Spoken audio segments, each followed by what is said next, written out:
You ever seen a woman cry over a man who barely looked at her? I mean, really break down, lose sleep, lose herself, and then you show up. You ask her how her day was. You remember her favorite coffee. You send her good morning texts. You listen deeply.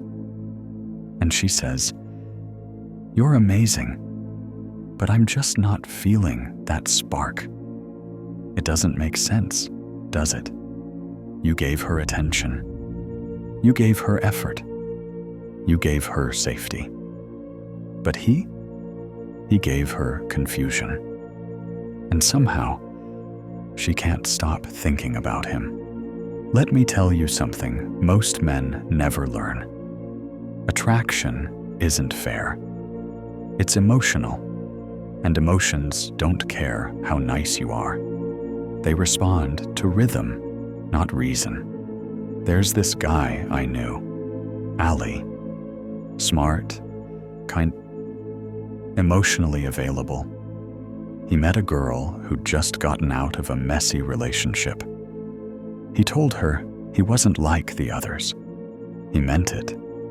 He was always there, always kind, always predictable. She thanked him for being safe. 3 weeks later, she ghosted him for her ex, the same guy who'd once left her crying in a parking lot. Ali called me and asked, "What's wrong with me? I treated her like a queen." And I told him the truth. You made her feel calm. But calm isn't always what the nervous system wants, especially when it's been wired for chaos. Freud once said, "We are never so defenseless against suffering as when we love." But here's the twist. Most people don't fall in love with safety. They fall in love with intensity, with emotional tension, with unpredictability. That's what keeps them awake at night. That's what makes the heart race. That's what builds obsession. Now, I'm not saying you should be cruel, or play games, or become someone you're not. But if you've been trying to win her through comfort, and wondering why she keeps running back to men who give her chaos, it's not because you're too kind. It's because you're too known, too accessible, too easy to reach. Let me leave you with this. What if love isn't about how much you give, but how you give it? What if the spark doesn't come from being constant, but from being just out of reach? In part 2, I'll show you the emotional blueprint behind her desire, how her past shaped the type of man she craves, and how you can step into that role, not by faking anything, but by understanding the rhythm her heart's been dancing to since childhood. Because once you know the code, you stop chasing, and she starts feeling it, even when you say nothing.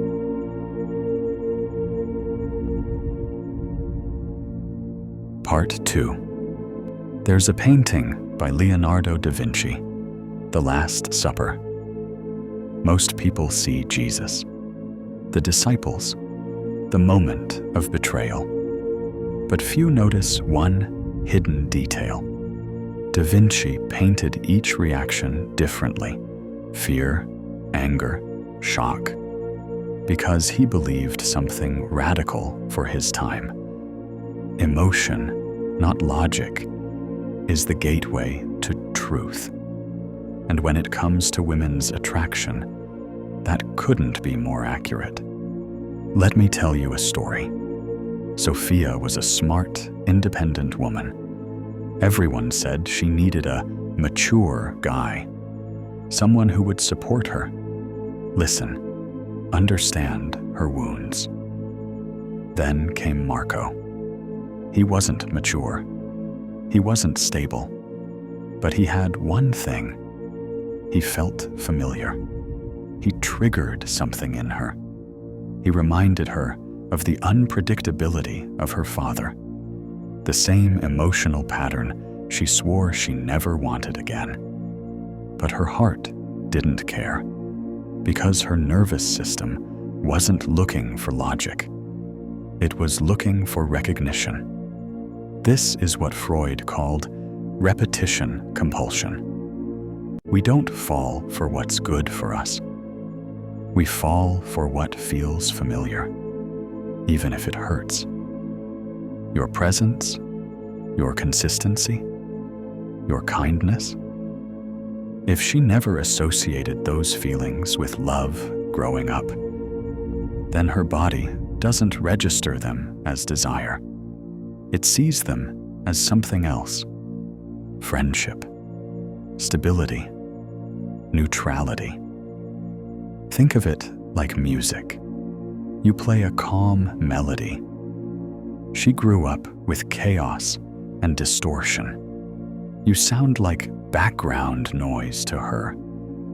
But the guy who plays loud, erratic notes, that hits her like home. She doesn't understand why she's drawn to him, but she is.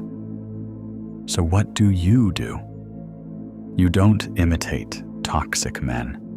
You don't act unavailable. You learn her code, her imago, the unconscious image of love that formed in her childhood. It's not about being fake. It's about understanding what part of her you're speaking to. And once you see it, you realize she's not rejecting you. She's rejecting how easy it feels with you. Because for her, love was never easy. In part 3, I'll show you how to walk with this knowledge, how to become the man who balances power with warmth, the one who doesn't chase, but pulls her in without saying a word. Because attraction isn't about trying harder. It's about understanding her emotional rhythm and dancing with it in a way no one ever has. Ready?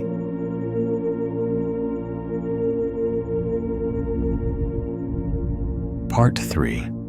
There's a story about the philosopher Diogenes. He once stood silently in the center of Athens, doing nothing, just watching. People gathered, whispered. One man finally asked, "Why are you just standing there?"